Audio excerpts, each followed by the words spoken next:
So here I'm going to show how I go about cleaning retargeted mocap animation on a metahuman slash maniskeleton in Unreal 5. You can see here in the clip above, the feet are not sliding as much as they are in the bottom, which is the original retargeted animation. This clip here is taken from Mixamo. So there are some things that you're expected to know before doing this short tutorial. You need to understand how Unreal 5 collections work. So you need to be able to add a collection here and then pop control rigs inside of them. In this case, it's the control rig FBIK biped, which comes along with this plugin. You need to know how to use sequencer and add skeletal meshes to that, as well as the animation clips to it. You need to understand how sequencer curves work and how to modify those to affect controls. Your skeleton that you need to use has to be UE5 compatible skeleton, because that's what the rig is based on, and you need an animation clip with feet sliding on it. So the plugin that I use when I'm cleaning up animations is this qoobit sequence baker, and the mode that I'm using is the advanced constraint workflows. So when you set this mode here to constraints, you get these options to bake this layered control rig or any control rig to a null in a different pivot pose. So the method that I'm using to clean these animations, I've been told, is called a null sandwich by some Maya animators. You start off with a animation clip on a skeletal mesh. You put on a control rig. In this case, it's the control rig FBIK biped in layered mode. This specific rig can only work in layered. If you bake it, it will look wrong. You get a null, you reposition it on one of the controls, then you bake it down so that you have a different pivot than the control rig originally comes with. There's some settings on the nulls. You can change the size of it. You can render this null like normal, or you can use it as an overlay, whatever helps out your situation. And then you just repeat this process, baking down the null onto the controls until the controls look like how you're expecting them to be. And then once you're finished, you bake that back down to another animation, and that completes the null sandwich workflow. So using this control rig FBIK biped, there are different modes that you can turn on and off. If you keep the keep blind on and the football off, you enter ball pivot mode, which is basically you're pivoting the entire foot based off of the positioning of the toe itself. So even if the toe is bent upwards or it's flat, you'll be able to control the entire foot from that. And it's easier to kind of clean up toe rolls and stuff like that on feet animations. If you set both of these settings off, you're basically controlling the heel from the toe's position. So the toe stays perfectly still, and then you can adjust the heel to clean up the arcs on that. If you have ball pivot checked on and keep lined off, you can pivot this toe alone with the ball control, or you can pivot the foot with this control up here, and then the toes keep the same orientation that they were from the pose that it was backwards solved onto. If you keep both of these settings on, you can move the foot around and the toe will just maintain whatever pose it came in with on the backwards pose. So this is controlling the control by itself. And then over here, you can see that I've rebaked the null onto the heel, and you can just clean up the heel pose, and then you can turn on motion trails and stuff like that, so you can clean up the arcs for the heel. Okay, so I'm going to walk through how I clean up foot sliding. You can see here that I put the FBIK inside of one of the collections. If I go to qoobit up here at the top and I go to animation sequence baker, it'll pop up this widget, which basically has the tools needed to use the null sandwich stuff. If I change it to constraint mode, this allows me to build the nulls and do the constraints to change the pivot on any of the controllers that are on one of these rigs. You don't have to use this FBIK rig. You can use whatever rig you want, but in my tests for what I was doing with Bumblebee, it was easier for me to just use like a custom rig for that. That rig will work on any of the metahuman / mani skeleton type skeletal meshes. So you can go here, this visibility stash. If you press Shift Alt and F, it's a shortcut to bring it up. If you have the skeletal mesh selected and you click on this button here, you can add a layered control rig, which is what I'm going to do. And then I am going to scrub here. You can see that if I blink this on and off, it doesn't affect the original animation.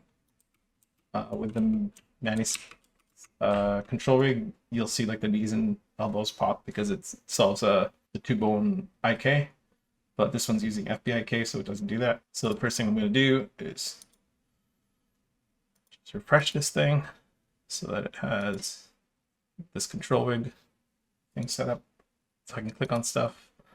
And I am going to switch this mode to the toes so that I can actually bake the rotation of the toe bone onto a null, and then it'll control the entire feet here. Let's see. I'm gonna take this pelvis and drop it a little bit, because I know that if I start rotating these controls here, if it's overextended, it's not gonna do what I want it to do, which is rotate from this part here. It's gonna start to do this like foot roll type motion, but I want it to do more of this. So in order for that to occur, I need to make sure that this leg isn't stretching too far. So if I just lower it a tiny bit, that will cover for that problem. And then if I go here, from this control, I can do a couple things. I can see the foot lands here, and I can see that it's rolling over here. So there's like a sliding area that I can clean from. So I'm going to just click on the ball here, press this null, and then I am going to move the null over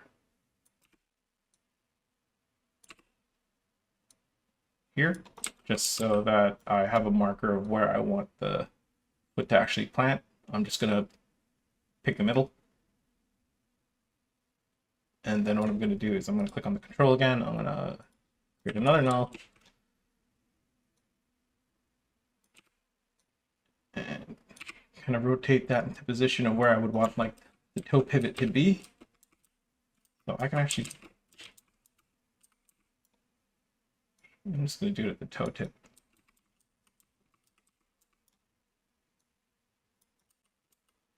That looks like it's where it would touch the ground. Now these nulls, you can also change the scales of them, and you can decide to show them as overlay so they just render over top of everything. But in this setup, it's easier for me to just use this one where it renders normally. And you can see it occluded by stuff. So I know I'm going to use this null, and I know I'm going to use this control here.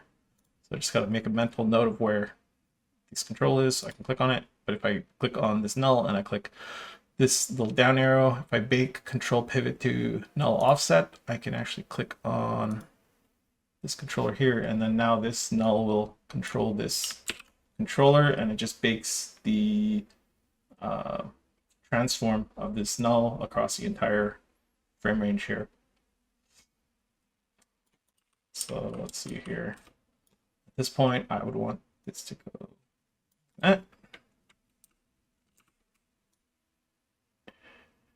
and rotate. Now I'm just going to clean this null to make it look like it's sticking on the ground. I'm going to fast forward through this.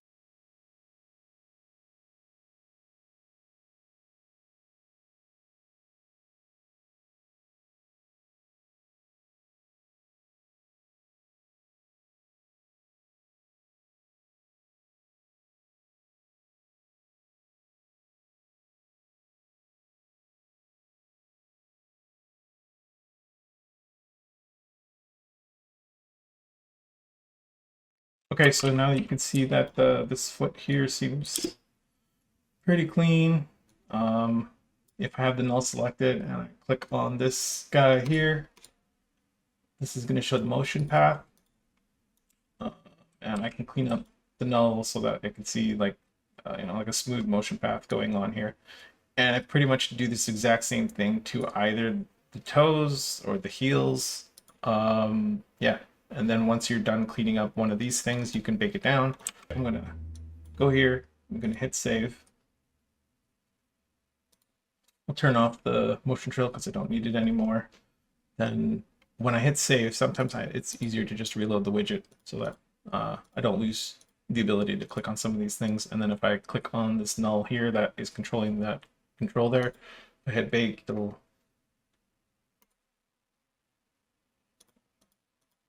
bake, it should kill that null, and it will bake the values from that null onto this control. And then what I can do there is, I know that this foot is clean.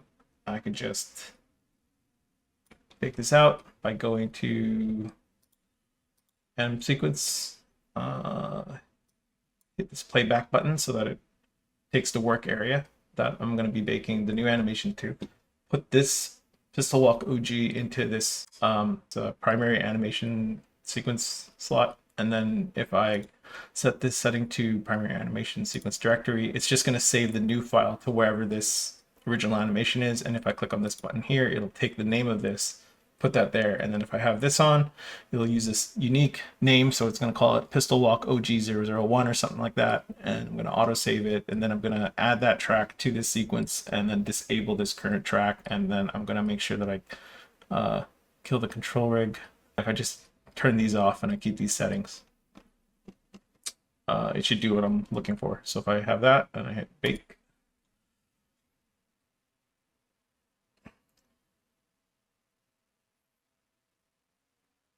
the control rig is gone, and now I can see the animation clip with the cleaned up left foot here.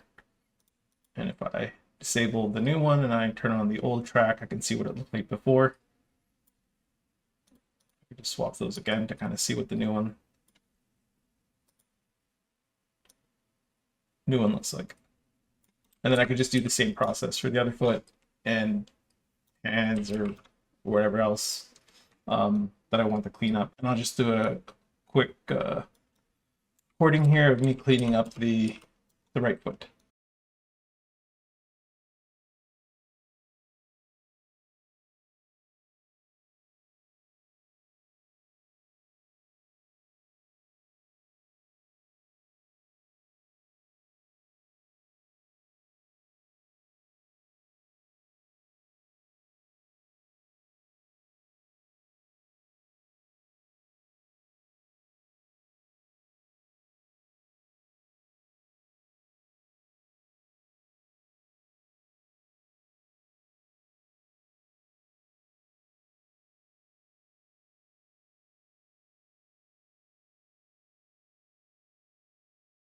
And so now you can see that I have a clean version of the left foot stepping, the foot roll, and the right foot stepping.